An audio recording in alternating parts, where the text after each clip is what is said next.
coverage of an African safari and may include animal kills and carcasses. Viewer discretion is advised. Good afternoon and welcome to a beautiful, bright summer day. There are some wildebeest and warthogs. This is Safari Live. Ready.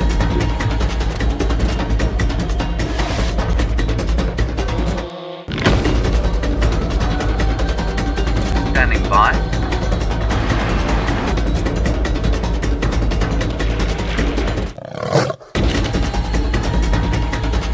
Five, 4, 3, 2, 1. You are live, you are live.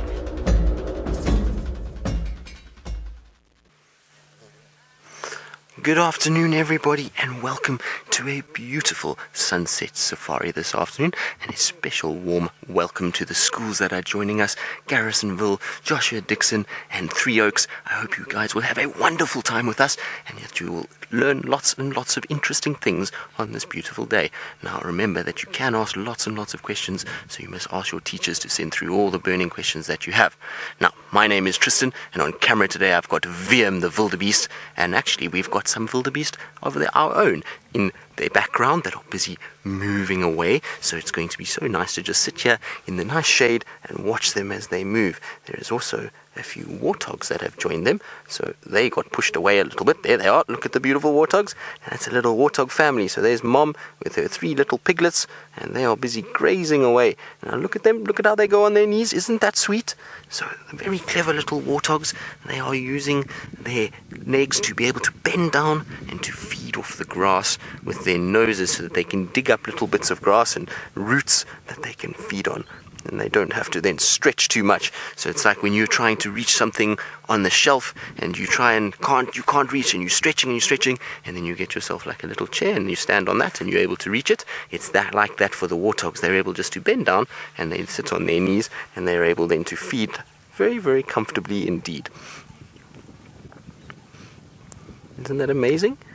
Now, I know that we have the schools with us, and I'm sure there are some others that are going to be joining us for the next 45 minutes. So for you out there that are normal viewers, you can also send through your questions at #SafariLive on Twitter, and we'll try and answer those a little bit later. But now we are going to carry on and leave our wildebeest and our warthogs to themselves and in the shade. And while we do that, let's go across to my friend Byron, who wants to say hello and is out on a bushwalk. Hello everyone, and welcome to the Bushwalk. My name is Byron, and on camera with me this afternoon is Craig. Now we are out trying to look for some of the smaller animals and insects that you don't always see on a game drive. Now what we have seen though, which we're quite lucky, is in the distance behind me there's some antelope walking through there. They just ran off. It's an impala. We might see more of them. There are a few around here. A lot of impala and wildebeest in the clearings behind me. They like these open areas. So it is always wonderful to see the animals out here, but they are very skittish when we are walking around because we look like we are a predator. So they're very cautious and very, very careful. So it'll be interesting to see how they react to us. Now, I did see a picture of the Three Oaks School all with their hats on, their safari hats on. So it's so nice to have all of you watching, and I hope you're enjoying the show so far. Now, I've got a little friend that I managed to pick up that I would like to show you. Let's see if he might jump away. Hold on. Don't jump away just yet, please. Oh. There we go. Look at that little guy. You see him? Just holding him gently. Beautiful little grasshopper that I managed to find in this grass while we're walking.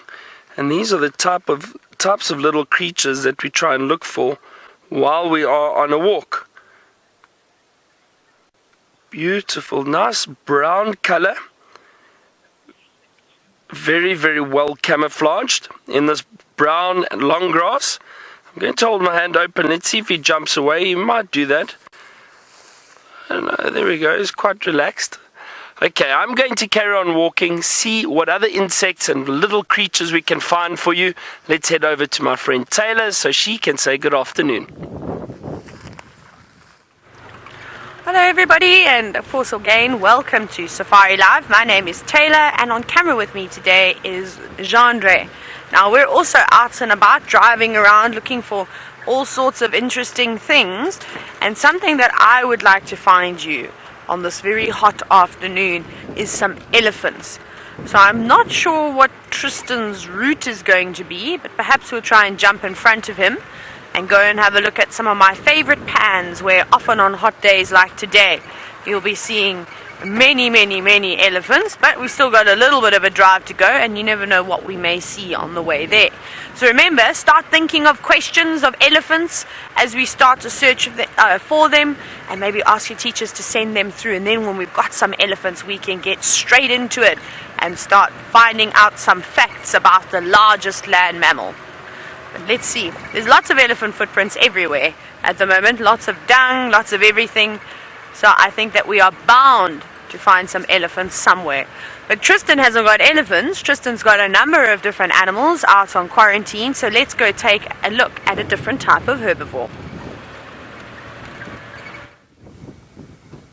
We do indeed. It's a massive animal. We've got these warthogs that are busy feeding, and that's a little family, so male on the right, female in the middle, and little piglets, and then lots and lots and lots of wildebeest, or gnu is their other name, and they're all sitting in the shade because it's a hot afternoon today. It is a good 32 degrees, or about, I would say, 86 Fahrenheit. So very warm, and look at the little warthog run. See how it's got its tail up in the air? So that's so that the little piglets can follow it. It can see those tails in the grass, and so when they put them up like that, they're able to then follow one another. Now here in South Africa, when we're kids, we get told a story about the warthogs, and it goes along something along these lines. Basically what they say is that the warthog, when it's running through the grass has got lots and lots of little seeds on it, and so as the warthog runs through the grass, it kind of doesn't want the seeds to go in its eyes, so it closes its eyes very tight, and because its skin is too tight, it pulls the skin up, and then the tail goes up in the air, and that's why their tail does that. But that's not really true. That's just to make kids laugh, and what they really actually are there for is to be able to follow one another. So when mom runs away, the little kids can see the tail. You see like that on the horizon? We can see the little tail in the grass. It's the exact same for the little piglets. They can see their mommy's tail, and they can then follow it around. And off they go into the distance. Like I say, it is very long grass, so the little warthogs tend to run away and disappear quite quickly. Amelia, you're asking why they're called warthogs. Well, Amelia, that's because of a little growth that they have on their face that are called warts. Now, I'm going to get my book out so that I can show you, but I need to just turn around quickly to do that, so just give me 2 seconds. Now, the little warthogs, like I say, they have these little growths on their face, and those little growths for the female aren't really useful. They don't use them for very much at all, but the males, they need them to try and stay safe, because when they're fighting for females, they then hit their heads together, and they're got these big long tusks. So I don't know if you saw those white things that are coming out of their mouth, and those white tusks are very dangerous. They can be very sharp, and it can cause danger to the warthog's eyes and his face, and so it's better for him to be able to protect himself by having those warts. Now, I'm sorry, I'm trying to find him in my book, but it's taking a bit longer than I thought. Now, my book did get a little bit wet, but there we go. Alright, so if we have a look here, this is probably the best picture of him. You can see what is on his face over there, and over there are warts. Alright, and so that's where the warthog gets his name from. And a hog is basically like a pig. So that's the hog part, and then the wart part is these two little warts there. Then these are the tusks that I was talking about. So these tusks, when the males fight with one another, then they can cause damage to the eyes and the face, and these warts just stop those tusks going up and into the eyes and hurting the warthog. So very clever little design that they've got to keep themselves nice and safe. Now, the wildebeest that you see here, they're all moving around and using the shade because of how warm it is, and they also like this area where it's nice and short grass because they can see predators coming very easily. So better for them to be in the open grassland where they can see any lions or leopards moving around and stay nice and safe. Now, talking about lions and leopards and staying safe, I believe Taylor's got another animal that the lions really love to hunt, but is a lot more grumpy than the wildebeest. So let's go over to her and see what she's got for us. And if you didn't know any better, you probably think that a buffalo looks very similar to a wildebeest. But when they're sitting down, it may be hard to tell the difference.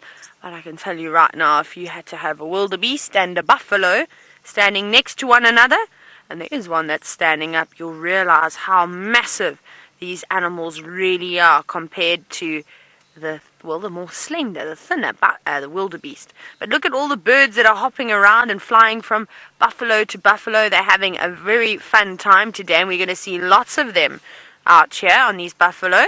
They are some of my favorite birds, and they are called oxpeckers. And they're actually very important to have out here because they clean the animals. So they remove the parasites, the ticks, the fleas, the mites, the tick larvae, all of those things.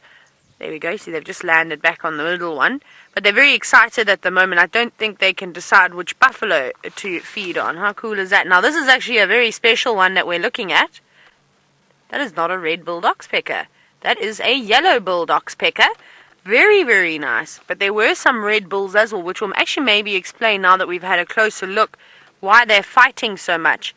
Now, they're not directly in competition for food. So when I say that, it means that these oxpeckers also eat ticks, but they eat a different type of tick. Now, you're very, very lucky to see this bird. They're actually quite special in this area. And they go for the bigger ticks. So you get small ticks that are the size of a pin, the head on a pin. And Jason, you were actually wondering why they were on its back. So it's just because they're eating all the ticks. So these guys, these yellow-billed oxpeckers with a bright yellow bill, they're going for the big ticks. They're big engorged ticks that you'll often see with your eyes on the animals. The pepper ticks and the tick larvae and the mites are very difficult to see. And sometimes you can actually only see them under a microscope. They're that small because they blend in very well to the animal's skin. So, I can tell you right now, all the people that are watching, that have been watching for years and years, will be very, very excited to see this bird. It's one we normally keep an eye out for. But now, I'm sure you're also all wondering why the buffalo are sitting in this watering hole.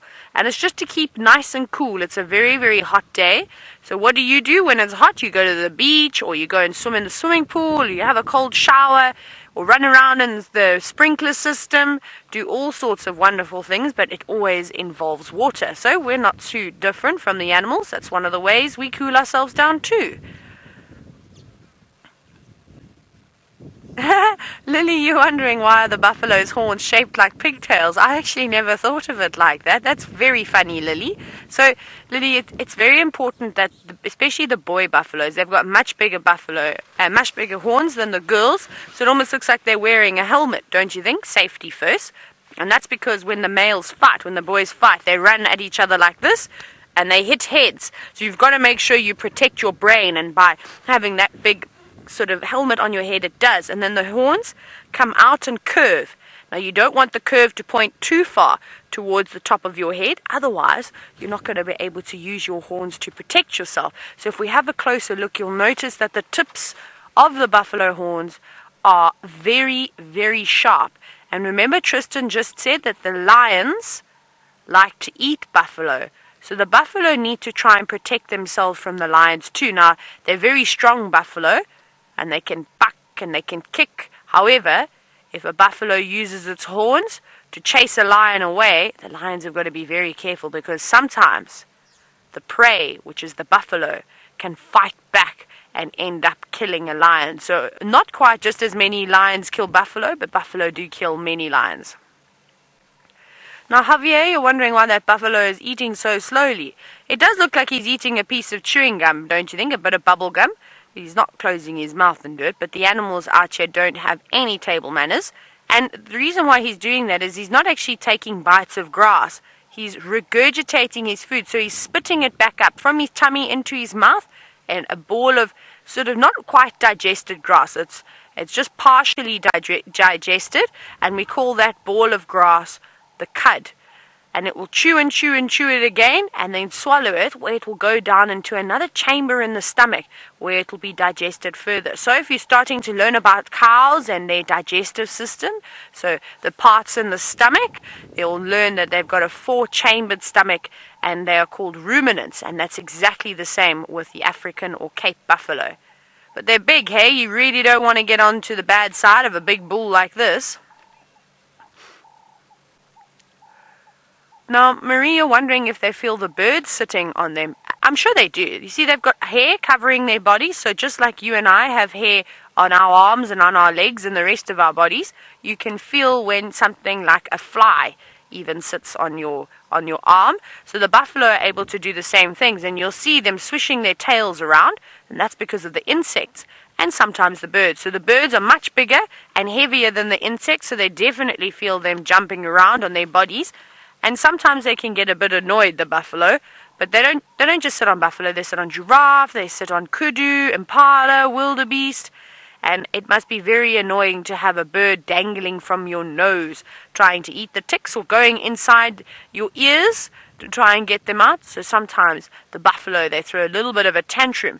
They will shake their heads, they will swish their tail, and try and get the birds off of their bodies. There we go, that's a big boy going to sit down. Ah, very nice. Now, Drady, you're wondering how do they know if a predator is coming, because it looks like they're always sleeping. Well, I don't know if you noticed the way that they were sitting. They're all facing a different direction, essentially. So the various animals sometimes will sit in strategic positions where they can look around all the time, and they've got quite good eyesight. They've got a very good sense of smell, and they're able to hear exceptionally well. So even though it looks like they're sleeping, they're just sort of having a nap with one eye open like this, and always making sure that there's nothing sneaking up on them. There's very few animals that will go to sleep and have a proper siesta. One of them is lions. We often see lions fast asleep, but that's because they're, in terms of predators, in terms of the carnivores, the ones that eat meat and eat other animals, they're right at the top with leopards and lions, and with leopards and hyenas and jackals and cheetah and all sorts of other things falling just underneath them. I'm just trying to block the sun out of my eyes. I have to look at the buffalo again. But there we go. There you can see, all looking in different directions, making sure that those animals, that there's no lions or anything sneaking up on them. Right, what we're going to do now is Byron had made some promises of finding some insects and other creepy crawlies. Should we go back to him and see if he's managed to get some? So I haven't found any little insects just yet, Taylor, but I found a spot where I might find insects. Have a look at this. Now, this is elephant dung, everyone. Now, look at that. Now, I'm breaking it open because often we find little insects inside the elephant dung. Now, this is very, very dry elephant dung. It's a little bit wet inside. And there are little insects in here. Let's see. No, not yet. But look how coarse the elephant dung is. You get all this grass and plant material on because they don't break down their food very, very well. So I'm actually hoping that we can find some elephant. So this is a sign that there are elephant around, but this is dung. It's not fresh. It's a few days old, actually. So maybe we're able to find some elephant. We'll have a good look around. Now I can hear birds calling behind me, and they're called oxpeckers.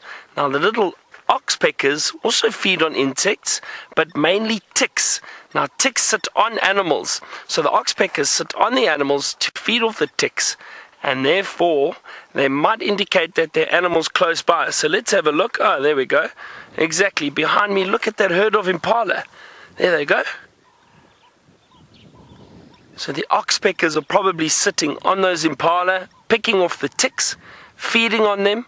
So whenever you're walking in the bush, you need to listen out for those little oxpeckers, because they might help you pick up if there are any animals around you or close to you. And just like we can see these impala behind them. I think I saw another antelope walking at the back there. Let's go and have a look. Let's walk a little bit closer. Follow me. Let's see. It's just a lot of impala running at the moment. there we go. There's some Nyala. Do you see that? It's a different species of antelope. And those are two young Nyala. Now, it's a very strange name. Spelt, it's Nyala. Can you all say that word? Nyala. And they're another type of antelope that we get in this area. Very beautiful brown coloration. Now, Susie, you asked, are we not scared being on foot around here? No, we're not. We are very, very careful.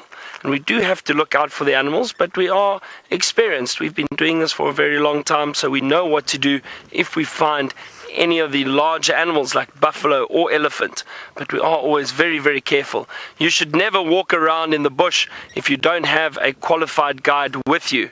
The animals can be unpredictable, so you do need somebody who knows what they are doing. Now, my friend Herbert spotted something down here. Let's see. Ah, look at this. Come look here, everybody. There's a water monitor on the water's edge. Do you see him? Look at that. Oh, great. That's a beautiful water monitor. It's one of the largest lizards we get here in Africa. It's a monitor lizard. Oh, look, he's feeding on... What did he catch here? Maybe a little insect, perhaps?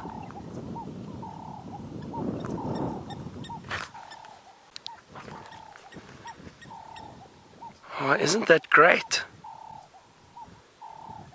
So that's a water monitor. Now watch while he's walking. His tongue is flicking in and out.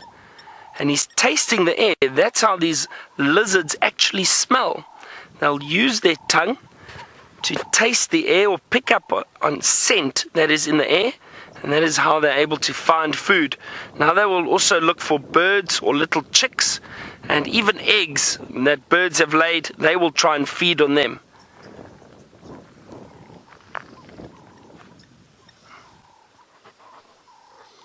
That's a lovely surprise.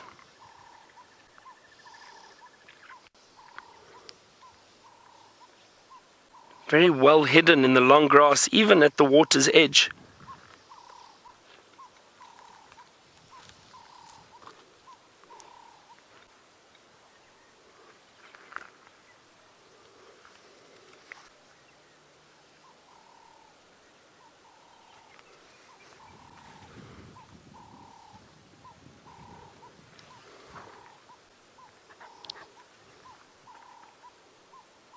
He's just walking very, very slowly looking for food. But they are able to swim very well too. And Liam, you were just asking what I mentioned about these water monitors and what they eat. So hopefully that answers your question, Liam. Like I was saying, little birds or eggs. And they will raid nests quite a lot. So they do look for little nests along the water's edge.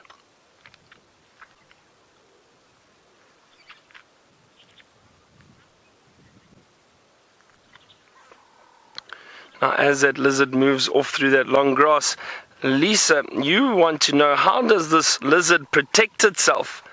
Well, Lisa, for one thing, it's got very, very good camouflage. As you can see, it's probably disappearing through the grass there now.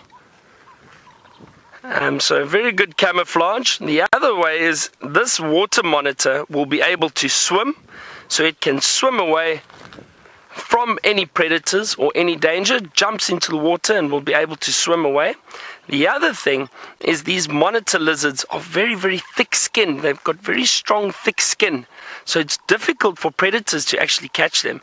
They've also got sharp claws, and that long tail that they have, they will use as a whip. They will be able to turn and whip anything that tries to eat them.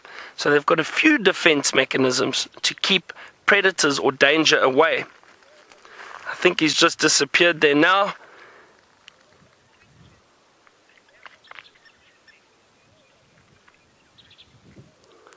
It's just moved off now. Done. They are called water monitors because they live close to water and because they like swimming and they are in the water quite often.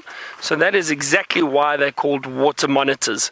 and it is because they live around water and do swim a lot and are often found in the water. There is another species of monitor lizard we get called the rock monitor, and as the name describes, it likes to hang out in rocky areas or even up in trees. They don't go near the water as much as these water monitors do, but they are around. They also get very, very big, very thick-skinned animals, very powerful lizards. Alright, now we saw those in Nyala walking past, but my friend Tristan, I think, has got closer to some. Let's go have a look.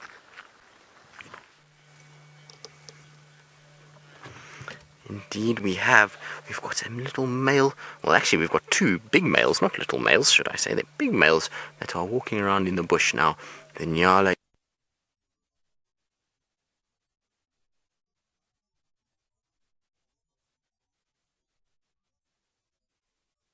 doesn't look anything like the male. It looks completely different, which is very, very strange. It's not like all the other animals. Most of the other animals here, they look the same if they are male and female.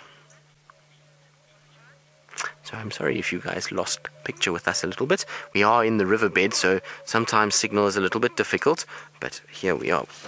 Beautiful spot though, and it's a great place to be in the afternoons when it's very hot. All the animals like to spend time in this area because it's nice and cool in here. There's a little wind blowing, there's lots of shade, and it is the perfect place for lots of animals to spend time. So the Nyala really like areas like this, and so do things like leopards, and that's what we're really looking for, is to try and find any sign of any leopards in these little thickets along the riverbed.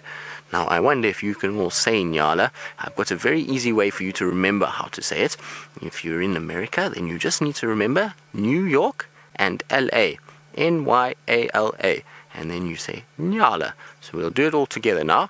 1, 2, 3, Nyala. There we go. So now you'll remember that one, and anytime you forget, just think New York and LA, and you'll remember what this animal is called. It's a very good trick to learn. Now the males are all disappearing now, and you can see why they are the chocolate color, is because that color blends in very well with the shadows. It makes it difficult to see them when they're in the shade, and they like to be in the shade. They always like to be where it's very, very dense and lots of bush, because they can hide away from the leopards that are lurking in this area. And these guys, hopefully when he puts up his head, you'll see, look at the size of his ears. Very, very big ears, and that's because when you're in thickets like this, you can't see very well, you can't see far, but if you have big ears, the ears can trap lots of sound, and you can then hear what's going on, so you can detect the predators by hearing rather than seeing.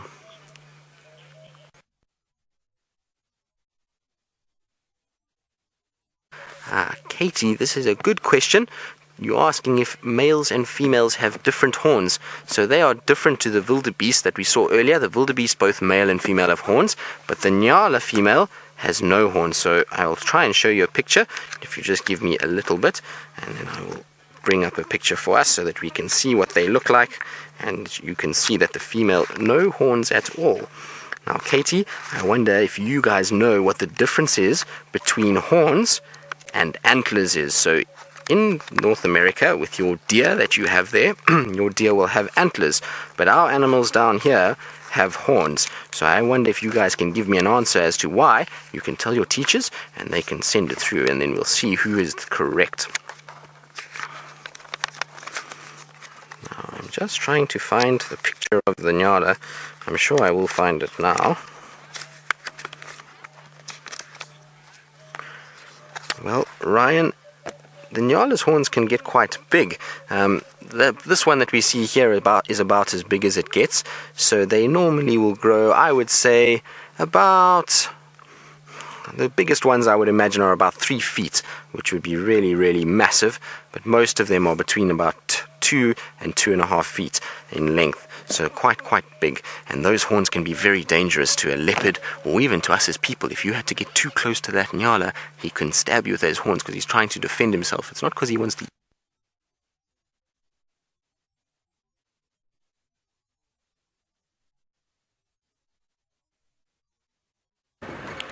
Sorry about that. It seems as though, well, this is the thing that happens out here in Africa. Every now and then the signal's not so great.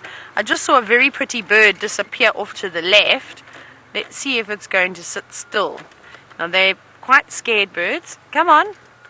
Come on, little birdie, don't panic. And I hope to see because it's got bright blue head. It's really cool. Oh, it's running away. Don't run away. Look how cool it is.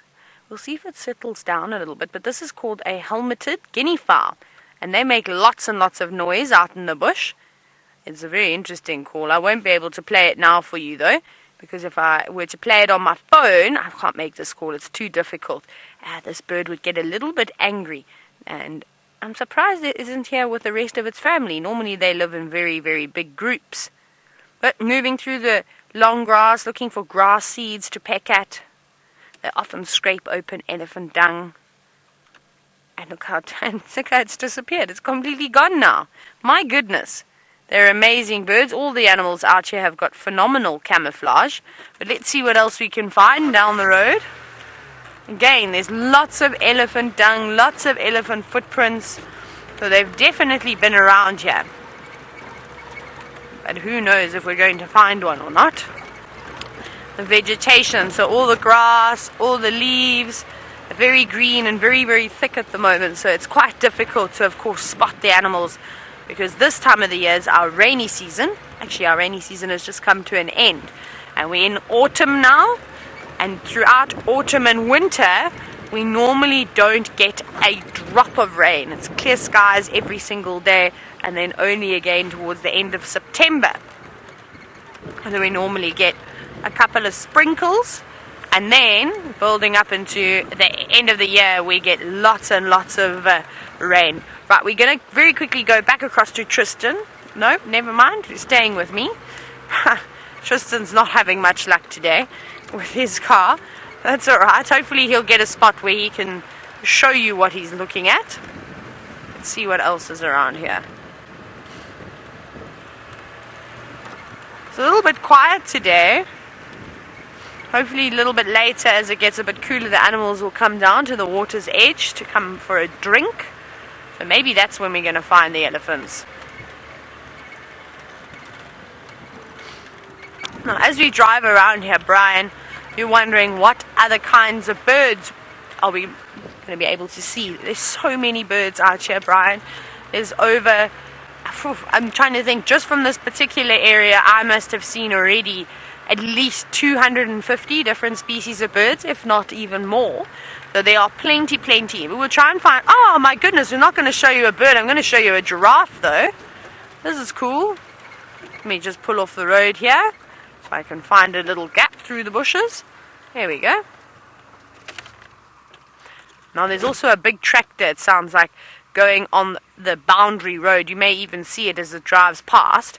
I think that's what the giraffe is looking at. Oh, there's more giraffe. A little bit nervous of the big tractor, and that tractor's just there because it's just going to be fixing the roads for us. That's how we keep the dirt roads in good condition. Off it goes. Big red tractor. And here we go. We've got a beautiful giraffe, and this looks like a female, but now she's hiding away, so I can't... Oh, I can actually. So if we have a look at those two little things on top of her head, they are called, now this is a big word, so you've got to listen very, very carefully. They're called ossicones. So I'm sure you can all say that with me, ossicones. And it's basically, it's not a horn like the impala has, or the wildebeest, or the buffalo. This is just bone that's on top of their head, and it takes quite a long time. There's another tractor going past. They must be doing a big maintenance on the road, a big fix, which is really good for us because the rain wrecked all of the roads. And this is one of the ways when we look at those ossicones that you can tell the difference between boys and girls. So the girls have got very thin ossicones, and you can see they've got the black tufts of hair, long hair sticking out, whereas the boys, their ossicones are a little bit thicker, and they also don't have the black tufts of hair on top. So that's one of the main ways. But she's playing hide and seek with us. And I never thought that such a big animal would be so good at hide and seek. So now, I don't know if you've ever thought about this, but in South Africa we speak more than one language. We've got many different languages that we chat in. And in Xhosa, which is a language that is spoken down on the southeast coast, well, actually it's quite a big area of South Africa, so where I'm from, the translation of the word giraffe means horse with its head above the trees. And don't you think that's so true? When a giraffe walks past a tree, and the only part that you're seeing sticking out is the top of their head. And they kind of little bit look like horses. Now, Aidan, you're wondering if giraffe can be harmful to other animals. They can indeed, but it's not very common. They're quite placid creatures, so they don't go out looking for fights with the buffalo or the wildebeest. However, when a giraffe gets the most angry it's when its two boys are fighting over some girls. That can be quite dangerous. They can fight so viciously that they can even kill each other. Can you believe that? So they use their necks, they swing them around and hit each other, but it's just the boys that do that, and that process is called necking. So if it doesn't sound like it's too dangerous, imagine a long rope with a big weight, a huge weight on the end, swinging around like a bulldozer, and swinging it, and they hit each other, and if they hit each other hard enough, they can actually damage the lungs and end up dying. And they kick with their legs. They've got very long, powerful legs which they will chop with, and that is probably the best defense of a giraffe. There comes another one just out of the bushes. There's quite a few here. So when lions are chasing giraffe, because there are many prides of lions throughout the whole of South Africa that love to chase and are specialists in hunting giraffe, one thing that they will do is run as fast as they can, and then if the lion gives them too much trouble, they'll actually charge them by running towards them and chopping with their front legs, and that can kill a lion. One kick from a giraffe will kill a lion if it kicks it in the right spot. And there's actually a lion down in the south called the Charleston males, and he was kicked in the face by a giraffe, and the result of that means that he's got a big canine, so one of his big sharp teeth, hanging out of his mouth for the rest of his life. Now, Rex, you're wondering why do they have such long necks? And it's quite simple, actually. You see, they need them because when they feed, they're eating leaves and they're feeding at the tops of the trees. They can also stretch down nice and low and eat on the smaller trees, but this is nature's way to try and divide the feeding levels amongst the various animals. So, have you noticed, a kudu is quite tall, and a Nyala that you saw with Tristan is a medium-sized antelope, and you'll get warthogs which feed down on the ground. And this way they're not in competition, so they're not always competing for the same food, maybe the same type of food. So giraffe, kudu and Nyala, they're all eating leaves, but they're feeding at different levels. I think the only one that really competes with a giraffe is an elephant. They sort of can stretch their trunks up nice and tall and feed at a similar height, but they don't often do that. It's normally just when it gets sort of coming into winter, when there's no rain and the vegetation, the leaves and the grass start to dry out. Then they have to stretch up and sometimes stand on their back legs too. Not the giraffe though, those are the elephants that do that. But they're amazing, these creatures, because the favorite food of a giraffe is actually a tree that's covered in thorns. And Javier, you're wondering why their tongues are purple, so we'll chat about their feeding behavior now. So Javier, it's important for a giraffe to have a purple tongue because it contains a lot more melanin in it, and therefore what happens now is that when it's sticking its tongue out in the sun all the time, it's not going to get harmed. So it actually helps protect it. But that tongue is really tough and covered in tiny little bumps. So you know when you stick your tongue out and you see those little dots on your tongue? Now a giraffe has got that all over its lips, but not taste buds. These hard, and we call them papilla, sticking on their lips and on their long tongues, and that will help protect them from the thorns. Because remember I was saying that the trees that they like to eat are trees that have lots of thorns, and actually it's eating off a buffalo thorn at the moment. Look at that. Can you see those thorns? Now if you had to put your hand in there and try and pull some of those leaves off, you'd end up with lots of thorns inside your fingers and on your hand, and it would be bleeding quite a bit too. But it's amazing that the giraffe are able to very easily use their tongues to strip the leaves, but they can also of course pull little leaves off as well. They don't just have to use their tongues all the time. And the only time a giraffe really uses its long tongue is when it needs to stretch up as high as it can go. But this is the perfect giraffe tree. Isn't this cool though? You see the tallest animal in the world, and that's why I'm hoping that either myself or Tristan or Byron find some animals so we can show you the two largest species of animals we get here in Africa. Now, Elena, you're wondering how tall can giraffe get? They're pretty tall. The girls are smaller than the boys, or shorter than the boys. So the boys can get up to just under 5 meters or just over 5 meters, just to give or take a little bit. Every giraffe is different, as we as humans are. Some are shorter than others, some are taller than others, and the females only get to about 4.5 meters. So there's almost a meter difference between the height between the girls and the boys.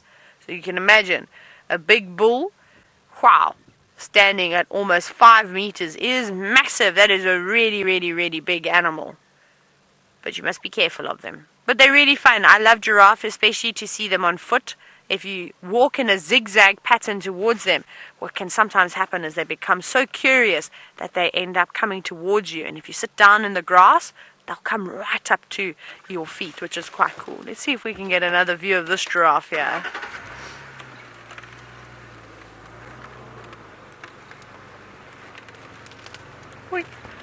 Let's see if she's not going to be too scared. Now, Lisa, as we drive along here, wondering what the lifespan, so how long does a giraffe live for?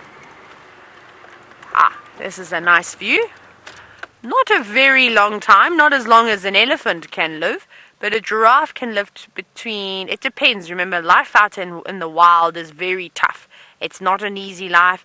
They've got to always look over their shoulder for predators. They always have to eat. There's lots of diseases and bacteria and things out here that can harm them.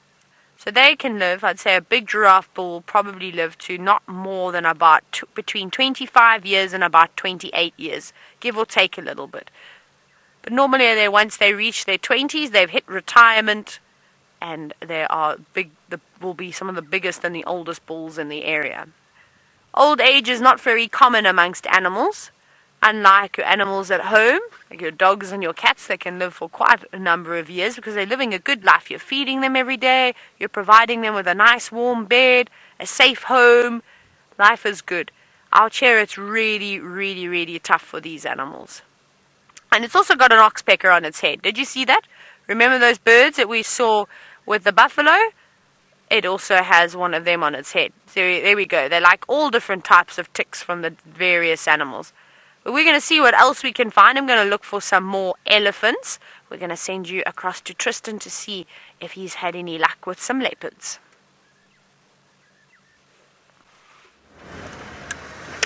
Well, unfortunately, Taylor, we've had no luck with leopards. We haven't seen even a single footprint for a leopard, but we are checking in all their favorite places and trying to have a little look and see if maybe they're lying somewhere in the shade here, somewhere close to a little water source, because it is hot today and leopards do like to lie near water so that they can satisfy their thirst. Now, we were talking earlier, talking about the antelope and the antlers and the horns and the Nyala antelope. So I'll show you now quickly what the female looks like, because I think we lost reception while we were discussing that. So I'm going to just stop in the shade because it's very, very hot in the sun. So let me just go a little further forward before I do that. Now, yesterday I was tracking a female leopard in this area, so that's why I'm here, just to check, but so far no sign of her. But the Nyala female that we were talking about earlier, and she is right over here. There we go. That is the female that we were talking about. So you see she's very, very different. And you see on top of her head, no horns. Alright, so that is an adult female, but she doesn't have horns. And that is true of a lot of our antelope here. So things like impalas, nyalas, kudu, all different types of antelopes. The females will have no horns and the males will have big, elaborate, beautiful horns, and that's because the males need them to fight, to be able to establish a territory and have an area that is their own and keep a family with them in that area. So that's why they end up having horns. Now, hopefully some of you were able to answer our quiz and can tell me why there is a difference between, or what is the difference between horns and antlers.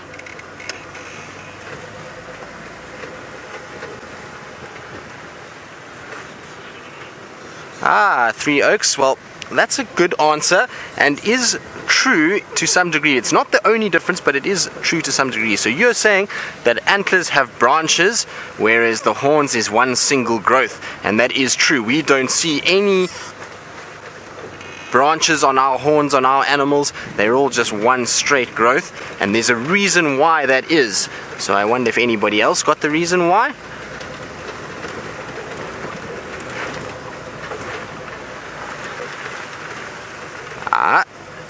Garrisonville students, you said the difference is that the horns, well, the antlers fall off every year and the horns don't. That is absolutely correct. That is one of the main differences, is the antlers every year will fall off and regrow, whereas our horns, they grow throughout that male's life. So when he starts as a little baby, the horn is there, and then it grows until he's an adult, and even until he dies. So he's not going to get any new horns if they break.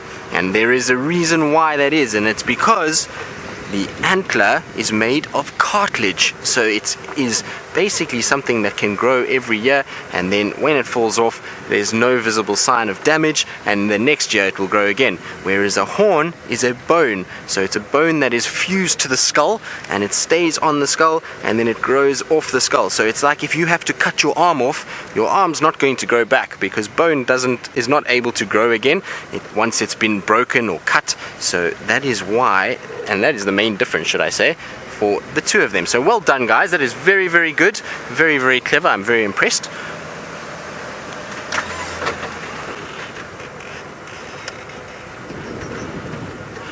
Right, so unfortunately it's come to that time of the afternoon where we're going to have to say goodbye. It's been so wonderful to have all of you with us this afternoon and joining us on our game drive through the African bush. I hope you've had an absolutely great time, and that you will have a lovely day at school and in your classes today, and that you'll really have a good few weeks ahead, or few days ahead, until the weekend, and that we see you again on Safari Live. So from us, goodbye to the schools, and we'll see you again next time. And for the rest of you, let's go across to Byron and see what he's up to.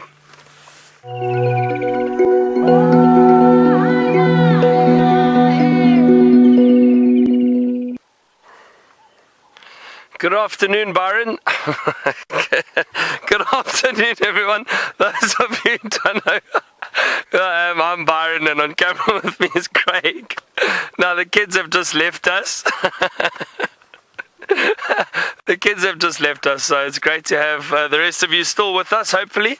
Now, I'm walking with Herbert and Craig. We're walking along the edge of this drainage line. I'm hoping to find any sign of Karula, perhaps. We haven't seen her for a long time, and so we think that perhaps there might be a chance of finding a leopard down in these drainage lines, especially in the heat of the day. It's very, very warm today, so that's exactly what we're doing. And we've got a wonderful view from up here at the moment of this deep drainage below us. There's some wonderful trees to have a look at in this area too. And just have a look at that view. Now, this is a perfect spot for animals to move in during the heat of the day. If you have a look at the bottom, actually there is some activity you can see, or tracks rather, and that's all elephant. And you see how they've probably been throwing sand on themselves, digging and throwing sand up. We know that protects their skin, keeps a lot of the ticks and fleas off of them, and also helps cool them down. You can see a lot of elephant tracks down there, so we might still bump into some elephant on our bushwalk. There also, as I was saying, a lot of large trees. Now, that one straight across from us is a very interesting one. I'm sure some of you have seen it before, but they love growing on the edge of riverbeds or dry riverbeds or drainage lines like this one. That is a tumbwiti tree, a very poisonous tumbwiti tree. And we always, I always remind my guests that if you are ever camping in the bush, if you do camp in an area close to a drainage line or a river, always be careful what wood you pick up, because if you burn that wood and the smoke and inhale the smoke from that fire, you will get very, very ill and very sick. So always be careful of the tumbwiti. It does secrete a latex if you break the leaves, so that's another way that you can probably tell that it's a tumbwiti.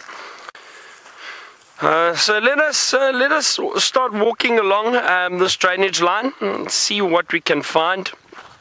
It's incredible. Just behind me, we were on a road which cut straight through Djuma from east to west, and we saw tracks. We've been following tracks of Tingana from this morning. Remember, early we had tracks of him going past camp. He did drink at the Vuyatela waterhole early this morning around 3:30. Somebody saw him on the dam cam, and then he crossed right through further west and then south and right out of Vuyatela or out of Djuma. But he's come all the way from this side. So he basically walks straight through Djuma during the course of the evening. It's amazing how far these leopards can walk when they're marking territory and potentially looking for food. Now I'm going to continue on our walk. Let's see what we can find. Let's head to Taylor and see what she's got. Not anything just yet, of course, but welcome back to all our regular viewers. If you have just tuned in, welcome to all of you too. And my name is Taylor.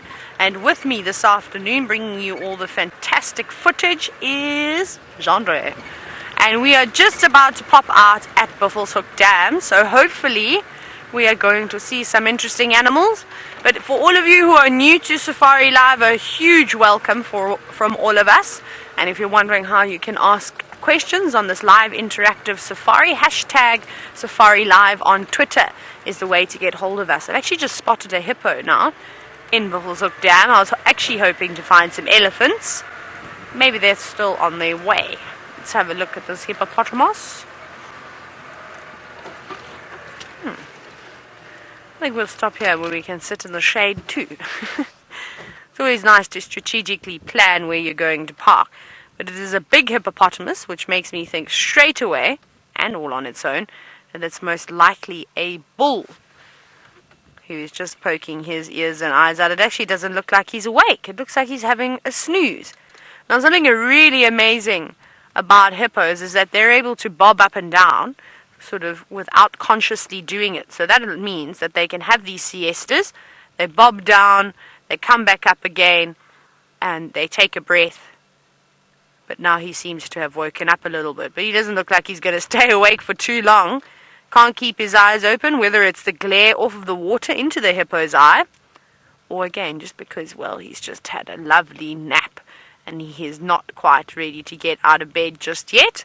But he seems it could be a little bit nervous. He keeps going under. Let's see what he's like when he comes up again. But this time of the day, when it's really, really hot, it is most common for hippos to find the shallow waters and put their heads up on a back, or if there's more than one hippo here, they'll rest their heads on each other's backs as pillows and cushions, and they will take siestas. At least he's blowing water out of his nostrils for us, which is quite cool. Hello, big boy. Yes, now I think he's sleeping. I don't think he's quite awake yet.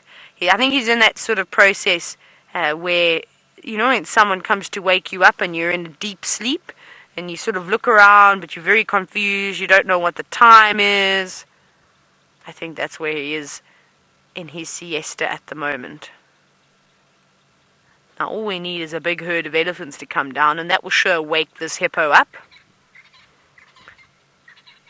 And it sounds like there's a Franklin shouting in the background.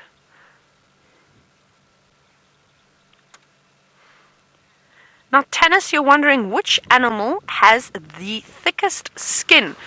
Ooh, that's an interesting one. I'm going to go with a rhinoceros. I think I'm going to say that they've got the toughest skin of them all.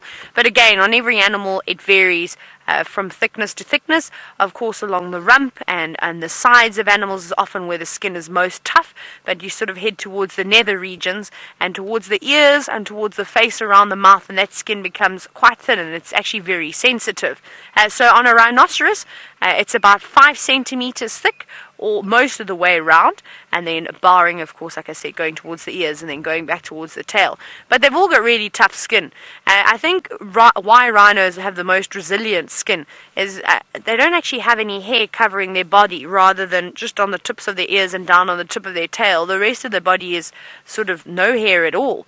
And I've been fortunate to do a couple of rhino game captures, so I've actually touched a rhino, many rhinos before, black and white rhinos, and their skin, if I can describe it in any way, as the one day I just wanted to feel how strong they were, and there was this massive big rhinoceros bull who we darted, and I kid you not, standing up, and now I'm not short, I'm quite tall, I'm 5'6", and or just under 5'7". We'll go with that because then it makes me a little bit taller. And I tried to press down on his sort of stomach, but on where his ribs are on the one side. Firstly, the big bulge of his stomach took me up to my chest. That's how big he was, laying flat on the ground, sort of under an anesthetic of some sort. And anyways, so I pushed down and I couldn't even move him. It felt like I was handling concrete, like I was trying to push down on a tarred road or pavement, something like that. And it was quite amazing. So they also, without that lack of hair, when they are moving through the vegetation or when flies and things sits on their bodies, they really don't feel too much of those thorns making too much of a difference. Our hippo is not cooperating with us today. He's actually been underwater for quite some time. So I think he's in a deep sleep at the moment. You can just see the ripples every now and then. So what we're going to do is we're going to keep checking a couple of other dams to see if we can find some hippopotamus. I'm sure we're bound to come across a few, but let's go across into Tristan's vehicle to see what his plans are for the rest of the day. Well, we've just been looking around to see if there's any sign of Shongile or Karula, so that's where we've been kind of looking, and we've been checking our far eastern areas, just making sure that she hasn't sneaked in here, because we haven't checked this area very well the last few days. We've been checking a lot everywhere else, but not so much here. So I thought also while I was here, I'd just pop in and see if there was any sign of Gwen at her den. So for those of you that are new viewers, Gwen was a hyena that was inside that hole. So for a while she was sitting in there and she was denning in there, and she had little young ones, but it seems like she's moved on subsequently, and we know that she was here, and then all of a sudden a big male warthog moved in, and so in all likelihood that's what's chased her away. But I wonder where she's ended up, because we haven't seen much sign of her.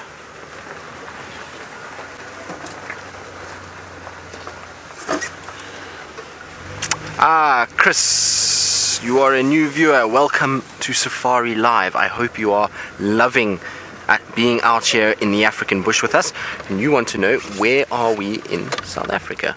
Well, Chris, where are we in the world? We're in South Africa, in the northeastern part of South Africa, so in the Sabi Sands Game Reserve. And what have you spotted there, Viam? A squirrel? The squirrel ran away. Don't worry, Viam. They do run sometimes.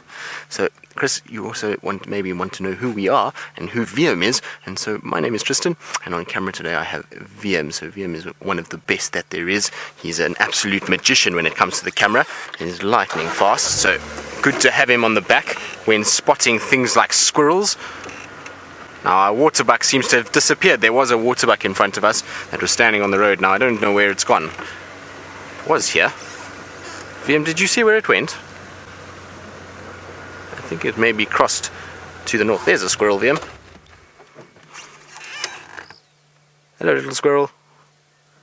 So this is a tree squirrel, and you can see it gets its name from spending most of its time in a tree. And they're generally quite shy little things. They like to hide away, so that's why it's behind the tree and not looking at us. And there it goes, and you can see they're very agile as well. They can move very, very fast. Keeping them in picture can be quite tough. Where are you going? I think it's just trying to get into that thicker canopy so that it hides away from us so that we can't see them anymore. I'm sorry, Viam. The squirrels are not doing well for you today. They are all hiding, and now he comes out into the open. No, don't go into the thicket again. There we go. So you can see how agile they are when it comes to these trees. There it is. Looks like a little female. Now you can tell with squirrels because squirrel males have abnormally large testicles for the size of their body, so quite easy to tell a female from a male. So this is a little female that is moving around, and you can see how long the grass is, and once they get into the grass they're going to disappear completely, and they will be nervous of going in the grass because they know in the grass is going to be all kinds of predators. There's going to be snakes, there could be things like leopard, servals, caracals, and so you've got to be a little bit careful, and that's probably why it's watching before it goes scampering off to the next tree. These trees are not ideal trees for squirrels because there's not really much space for them to hide in little holes or anything like that, so it's just going to go from this tree to a slightly larger one where there may be a little crevice or a hole that they're able to hide in. I want to see where my waterbuck went. It was here somewhere. The bush is so thick here that animals just disappear when they go into this thicket. Where did it go? It's disappeared. Like I say, they were here, or one at least, but it's disappeared now. There is a small little kind of riverbed that runs along here. It drops down, and it's very, very difficult to see inside there. It's so thick, so if they've dropped inside there, I'm not going to be able to see anything. Now, I wonder where Shongile is. She was here last night and she drifted on, and we didn't get to see her. We just found her footprints, and it looked like the baboons chased her, unfortunately. And they chased her this direction, and then it looked like she crossed south. But I was hoping that she may have come back this way. Ah, there's my waterbuck. You sneaky little devil. So she's just been walking along the road. Now, it's very, very unusual to have just one waterbuck on its own. So I would imagine that there will be some others. If it was a male, it wouldn't be so unusual. But a female, you would tend to find walking together. So they would normally be in small little herds together, and we know it's a waterbuck just by the ring on its bum. That ring is diagnostic. There's no other animal out here that has a little white ring like that, and so easy to tell. And that white ring just serves as a following mechanism. So there's lots of animals out here with different markings on the rear end of their body, and that's so that they're able to see one another when they're moving through the grass. So in the waterbuck's case, if they potentially get chased by a predator, they can then follow one another, knowing that that's a safe route in front of them. And also for the young ones, they're able to see their moms in front and be able to follow and see where they go. But you may notice also with the waterbuck that they look very different to a lot of our other antelope. Most of our other antelopes seem like they've got very short, fine hair, and that probably is a good thing because of the heat that we get here. Whereas the waterbuck looks a lot more like the northern hemisphere animals, so a lot like elk and moose and those kind of things, with a very thick, shaggy coat, particularly around the neck area. See, the hair is quite long. Now, the reason for that is because the waterbuck, as the name suggests, spends a lot of time near and around water, and it uses water to be able to escape predation. So it will run into water to be able to get away from predators. And the problem with that is that water gets onto the skin. It causes a lot of irritation, particularly if they're damp for long periods of time. And so what they've got is they've got sebaceous glands that secrete an oil, and that oil then runs over that longer fur and is able to repel water more effectively than a very short, fine-haired animal, and they stay nice and dry. So very, very clever, the little waterbuck. Now, talking of animals and bucks and water, let's go across to Byron, who I think is on foot and has managed to find a very large animal that really loves water at this time of the day. Now, we have found something that loves water, everyone. We've got an elephant. The wind is actually swirling a little bit, so I'm being very, very careful because they've picked up on us. They can smell us. They know we're here. So I've just got to be very cautious, because when elephant, especially in a herd like this, we don't know if they're youngsters, so I'm always very careful of approaching a breeding herd of elephant. I've only seen one, but there are definitely other elephant around. Now, there are little water pans in this area that we are in at the moment, and we've seen signs of these elephant that have been moving past them, possibly drinking. It's been a very hot day, so it's an ideal place to find these animals. But that's why we came looking here. We wanted to see if we could find buffalo or find elephant, and we fortunately found some elephant. I think what we're going to do, we do have to be careful, but we're going to go on a little bit. Follow me, stick with us a little bit. We're just going to walk very slowly, and we're going to listen out. It sounded like there were one or two off to my left, going down into the drainage line.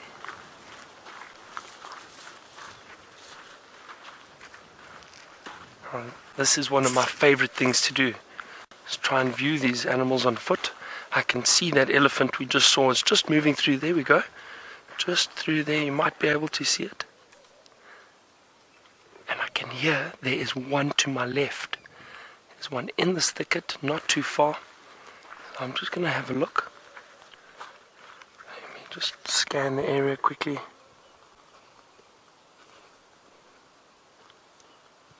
It is so thick at the moment. Can't see these elephant, but that's exciting. So we do have to be careful. We don't want to get in between the herd, because that could potentially result in them being very agitated. There we go, hold on, stand still, have a look. There we go, there's this elephant coming out. It's now seen us. We're just going to stand still. It's a female, but she's not showing any signs of aggression, but we do have to be careful. There comes a youngster. Wonderful. Isn't that amazing? That is so great. There they go. Perhaps I think they would have heard us already, and luckily there was 1 or 2 elephants that have moved through already, so I think that's why they're a little bit calmer and they're a little bit more at ease with us. More are coming. I'm just going to stand dead still. What I think is we just move up against this thicket line a little bit, just over here, and we can stand and view them from here for a while. As I said, the wind is swirling, so they will pick up on our scent. Here comes another elephant. Here we go. Now these are all younger elephants, so we do have to be a bit cautious.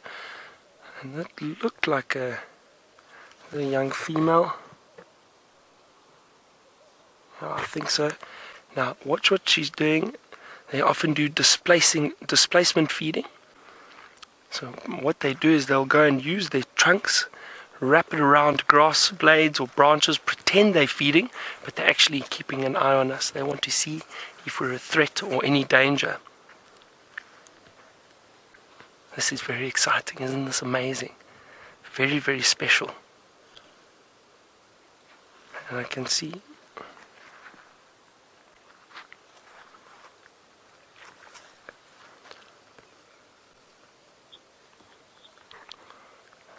let's see, watch this one over here. Now see it smelling. Wants to see what we do, but I don't think it will be too phased by us, because the other elephant have moved past. They haven't given any alarm call or shown any sign of aggression.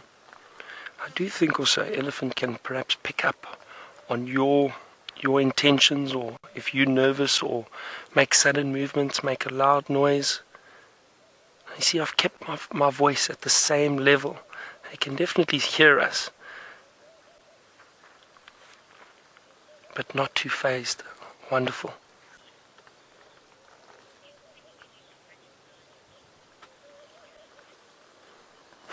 Hassan, I'm not sure if the elephant recognized us pointing a finger at them.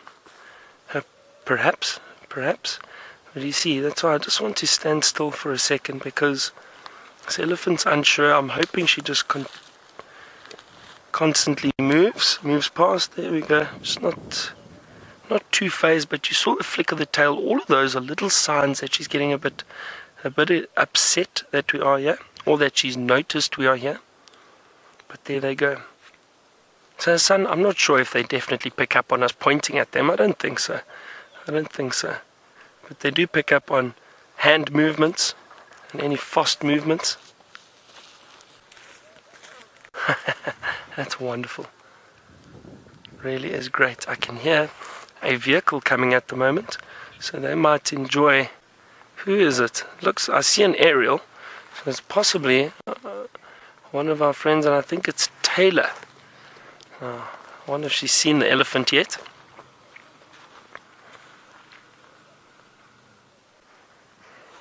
Perhaps she has, because she has stopped. Now we're going to continue. I'm going to carry on moving very, very slowly and quietly, so we can listen out. I think most of the herd have moved through this area, but always be cautious if there aren't any others still feeding in the thicket behind them.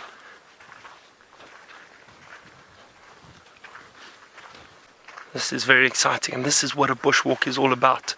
To give you that feeling on being on foot and viewing these animals. It's completely different to being on a vehicle. And you do feel a sense of, at times you can feel a sense of unease. But that's why the guides are here, to take you through an experience like that and explain the behavior they're looking for. You want to see the ears flapping. I mentioned the tail of that elephant now. You could see, and there I can hear them calling. They're communicating with one another. So there are signs that they have noticed us and that they are communicating. But all those signs are signs you need to look out for while being on a walk. Oh, that was wonderful. Wasn't that great? Now I'm going to try and work our way through here a little bit further. Maybe get out into a more open area. Let's head over to Tristan and see what he's up to.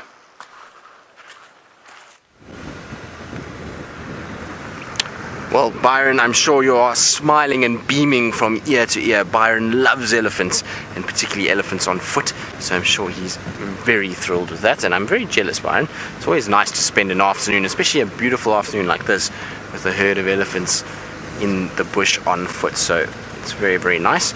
We are going to start heading towards Cheetah Plains. There's absolutely no sign for Karula, Shongile, Hosana that we can find. It's potentially they could be on our side, given that the baboons were alarm calling this morning. Herbie heard a leopard. I've checked all those roads. I cannot find even the slightest sign of a footprint. We've driven very slowly to check, and so I think we're going to try a different area and try and head towards Cheetah Plains. You never know, maybe we get lucky with quarantine or Inkanyeni, or maybe even the two cheetah brothers themselves. So that's where I'm going to head, and it's also just so beautiful out there on a day like today. The sunset on the Cheetah Plains area is going to be magnificent, so it's just going to be really nice to head that way and see what there is that side. We're also going to just quickly check the western boundary of Chitwa to see if maybe Karula or the cubs have possibly, by any chance or miracle, come towards Chitwa. It seems like they are absolutely stationary on Little Gari at the moment. It's like they've got their favorite little sports bar, and they go there and they go and have a drink every afternoon and have some cocktails and enjoy the day. I suppose the kids are a bit young for that, so maybe it's their favorite little play area, and there's lots of jungle gyms and good places for them to be hanging out. So I don't know why they're spending so much time that side. It also could be that Herbie was reminding me, yesterday, that there was a time where the cubs bumped into the two Inkahuma female lions, which was about 3 weeks ago, and since then we've only seen Karula and Hosana once. We have not seen Shongile since then, so I think maybe they were a little bit nervous of those lions, and so that's why they've been hanging around Little Gari, where there's been no lion pressure whatsoever. As soon as maybe we get a pride of lions that sort of moves that area, and the sticks maybe come that way, or the Birminghams, and they hear them, then that might push them back towards us again, and they will spend more time outside. It's also at this sort of time of the year, there's water everywhere, so there's nothing that's driving them to certain areas to get water, and on top of that, there's so much food around, and this long grass is just so good for hunting, and I'm sure Karula is being so successful down this side that's why they haven't come up into the north that much yet. So it's just one of those things. It goes like this. Some days we will have them for 2 weeks to ourselves, and then we don't have them for a little bit, and it makes us appreciate them more, which is good.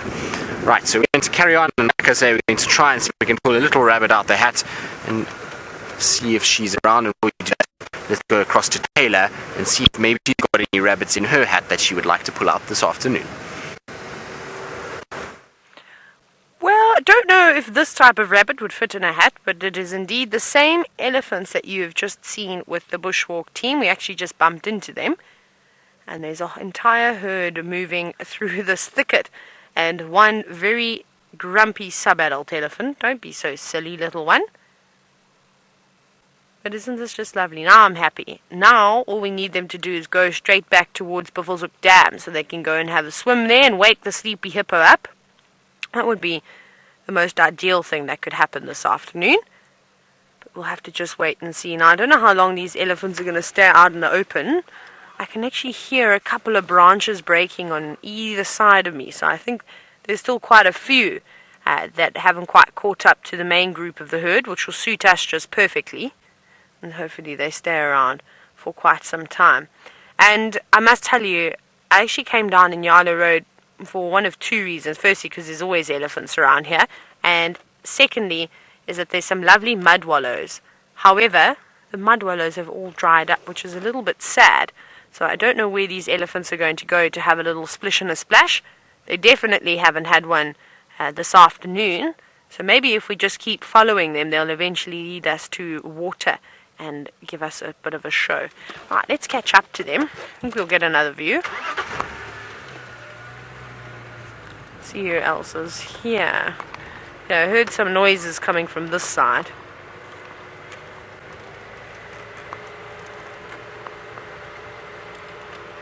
Nope. I think I was imagining it. Maybe it was just a bit of the wind. Here we go. Here's the female and her calf again. Being very kind and just popping out on the road when we need her to. But it doesn't look like, sorry, that she's in any hurry at all this afternoon. She's just going for a casual stroll. She'll get to the watering hole when she gets there. If it means an hour, if it means 2 hours, 3 hours, nothing is forcing her. And that's what I love about nature, is that animals just do whatever they want. They've obviously got certain things that I have to do, is make sure that they eat enough every single day and drink enough water, stay hydrated. And then, of course, for an adult elephant, it would be also to protect their young. However, other than that, it's quite nice just to move around all the time. Imagine living a life of just eating, going for a swim when you want to go for a swim. The only thing that I wouldn't like, and this is probably one of the reasons why I wouldn't want to be an animal, is the fact that there is poaching that goes on, and then, of course, well, you have to look over your shoulder all the time for various animals that would want to pick you up and eat you. So I think we'll just stay as a human then. Let me go up a bit closer again.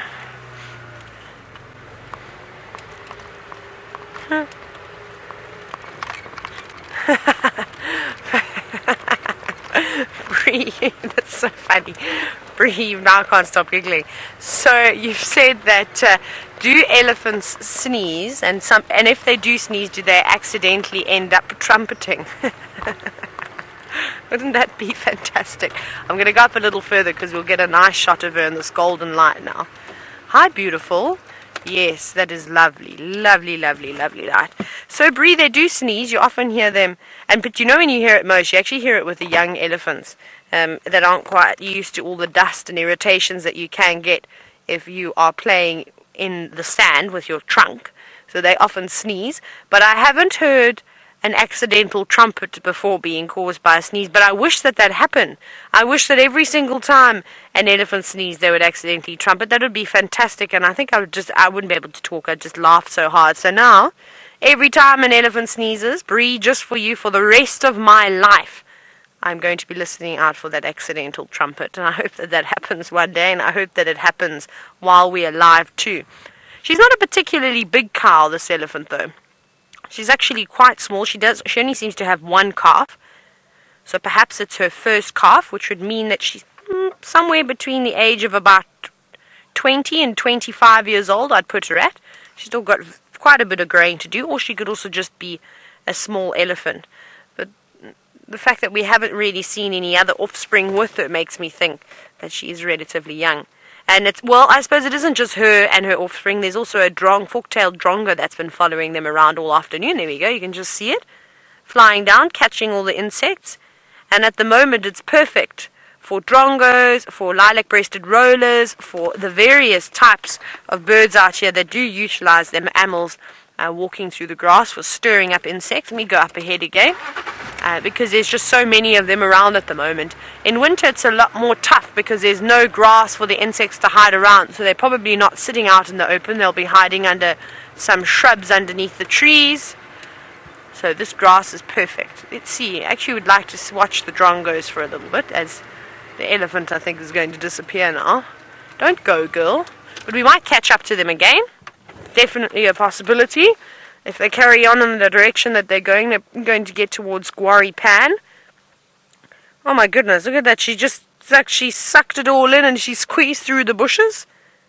And off she went. And unfortunately the drongos are following her, which is a pity. But that's okay, we can go around and see if we catch her again. It does open up a little bit further on. So maybe we even get them on Central. Hi, Nyalas. Afternoon. We're going to keep going because I want to find the rest of this herd, but there were a couple of Nyala off into the thicket. Let's try and catch up to them. I'm just going to scan into the bush onto the right just to see where I can see where most of the herd has moved to, and that should then give us a better idea. Let's see. Come on, Ellies. She's not in a hurry, but the rest of the group, from what Byron said, it sounded like they'd actually gone back into that area a while ago, into this thicket. Almost on Central now. Run, run, run, Crested Franklin! The crested francolin just tried to run away from me. Get off the road, man. You've got everywhere to go. Very quick, and they're really good at maneuvering too. I suppose you've got to be able to dart very quickly through the long grass. Okay, so we're not having much luck here, so maybe they're further up ahead. Let's put foot a little bit.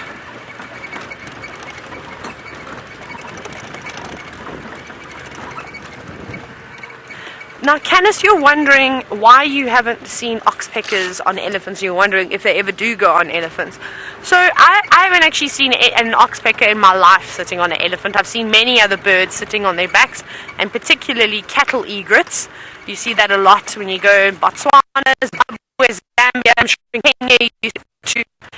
So you see a lot more of that. And I think that's just because that the tick density on an elephant is not quite as much as you see on the other animals. Maybe you'll see, if anything, you might see the yellow-billed oxpeckers because they prefer the big engorged ticks. There's not really much hair for a red-billed oxpecker to sort of sift through and look for the smaller ticks and the tick larvae. And the only reason why they go on to rhinos, if you're thinking, but hey, rhinos have got thick skin and they don't have any hair on their body, is because of the ears. If you'll ever see, you'll see the oxpeckers going straight down into their ears and also hanging around their tails. So yeah, it's quite interesting. I don't know why I've never seen the oxpeckers on the elephants, but that'll be something to look out for and see if we can eventually see something along those lines. It'll be quite nice. And I suppose the smaller animals with more hair, there's definitely more food available for those birds. And out here, you need to eat as quickly as you can and as much as you can without having to search for too long. Well, that's the idea process anyway. So I've just come off of Nyala Road south, and I didn't see them. Maybe they're feeding slowly in this direction. Okay, we'll do one more loop around Nyala Road south. If we don't get them here, then we'll continue and move on. Perhaps go towards Arathusa. Tristan, my goodness, he was on a roll. He's darted off to our Cheetah Plains, and I think he's actually arrived.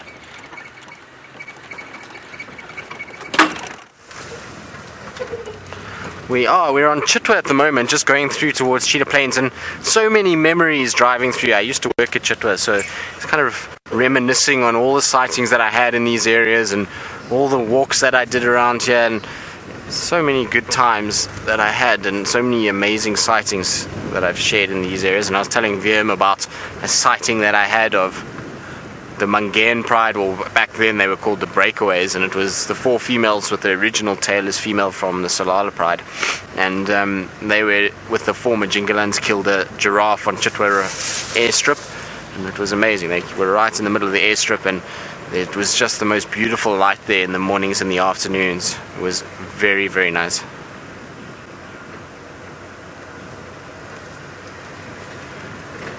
Aaron, who's one of our friends from Leopard Trails in Sri Lanka. Now, they were just at Djuma a few days ago, and they came to check everything out, and they are avid Safari Live watchers. So Aaron, it's good to see that you are watching all the way from Sri Lanka. I hope you had a safe flight and things are all good that side, and look forward to seeing all the leopard posts that you're going to be showing us. And we have a group now on WhatsApp where we share information and photos of leopards, so it's really cool that the guys are watching, and we'll definitely be watching their progress too. And it's an amazing part of the world that they're in Nyala National Park, so really, really cool. So good to hear that you're watching, and like I say, we'll stay in touch and hopefully see you guys out this way again soon, or maybe even see you in Sri Lanka sometime. It'd be really nice to go to that area. So I was saying that we had that sighting of those cats there, and the nice thing about Chitwa runway is in the winter there's this thick mist that comes over the dam there, and it often filters up onto the runway, and you get these most idyllic scenes of animals crossing over the runway. And when you start from the lodge, when you come up the runway, everything is at eye level. You get this mist belt and then this sort of light that filters in from the side. It's absolutely amazing. So it's so nice to drive around here again and just remember all of those things.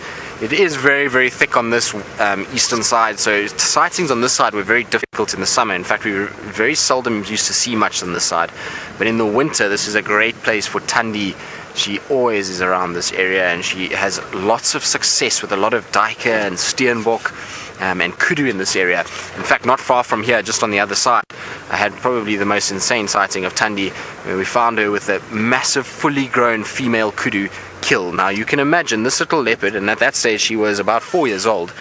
Tiny. Thandi's not a very big girl at all, and she managed to bring down this massive female kudu. I don't know how she managed it, but she did. Unfortunately, she then lost it to hyena, but it's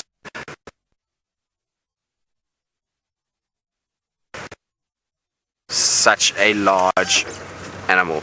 Now, talking about large animals, I believe Byron, who's not a large animal by any stretch of the imagination, is with some very dangerous buffalo on foot.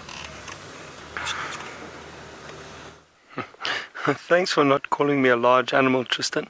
And we are, just as our plan has worked out.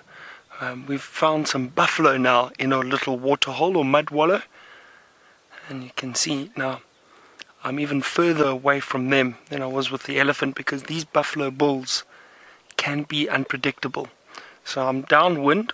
I've checked the wind, and I'm just watching carefully, but they seem like they're relaxed. They don't know that we are here at the moment, which is nice.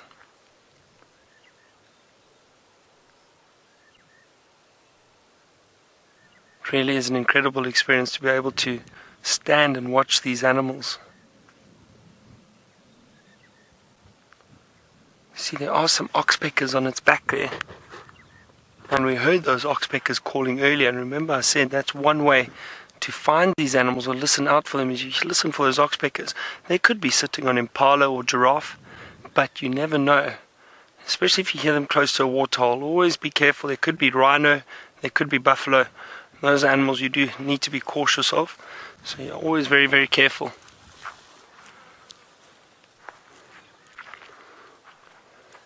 Now we've got enough cover and we're downwind, so we're completely safe where we are.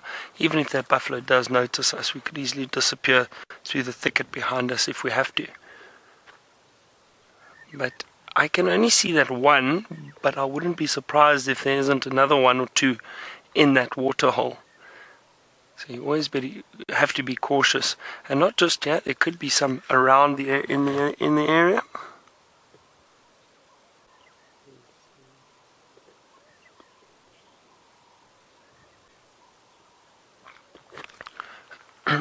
So Taylor saw these buffalo earlier on, and she says there were 3 in this area. So just as I was saying that, exactly. Thank you, Taylor. Now I'm not sure if they are all still in there, or if 1 or 2 have possibly moved out. That's why you're always scanning around you constantly. Have a look, see if there aren't buffalo close by, especially near these mud wallows and water holes. They like them, they know where they are, and they spend a lot of time during the day there.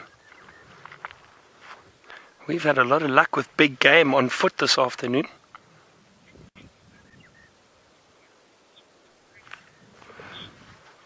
Sharon, I have never ever seen an oxpecker clear ticks from a predator. I don't think they would. One of the main reasons is probably a predator wouldn't tolerate it. Now predators clean and groom themselves, and that's how they get rid of ticks. Lions, for example, will clean one another and groom one another, so they'll get ticks off of each other. Leopards will clean and groom themselves. So no, I don't think you would ever see an oxpecker on a predator. If anybody has, let me know, but I don't think so. I highly, highly doubt it. I've never seen it, and I don't think I ever will. The predators won't tolerate oxpeckers sitting on them. Well, that's a lovely little sighting. We're gonna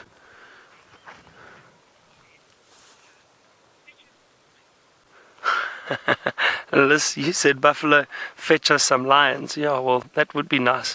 It would be nice if they could get the lions coming through. Just listening and keep checking, just making sure that they don't decide to all of a sudden come out. I've seen buffalo before, and they pick up on the scent of someone, or hear you coming. They'll often jump out, especially if they're not sure where the sound or smell is coming from, and they'll pick a direction and run, either away or towards the danger. They're incredibly unpredictable. But I think what we're going to do is we're going to move out of this area, start making our way back. We've still got quite a walk back towards camp before it starts getting too dark. We don't want to be out here with these large grey or dark black animals around that you can't really see very well at night. So we'll carry on and see what else we can find. But stick with us because there are 1 or 2 water holes up ahead. So we'll double check them and see if there isn't anything around there. It's a lovely afternoon, temperature's starting to cool down now. And now in this particular area, I'm not going to be looking for smaller little insects or anything like that, and I'll tell you why. Is because we know we've come through an area where we've seen a lot of elephant, we've seen buffalo. Those animals are around. The bush is very thick at the moment. We need to be very, very cautious, and we need to be alert. So always be alert. You never want to be blasé in the bush. So I will just be scanning around a little bit more. Not because I'm nervous, but purely because it's safety. So I need to look after Craig. Now, Lara, you asked, is the water buffalo a bovid? So these buffalo are known as the Cape buffalo. They are not known as water buffalo. Water buffalo are found in Asia. Now, the Cape buffalo is definitely a bovid. It is part of the bovine family. It is a ruminant, and it does have that 4-chambered stomach. It does chew the cud. So yes, indeed.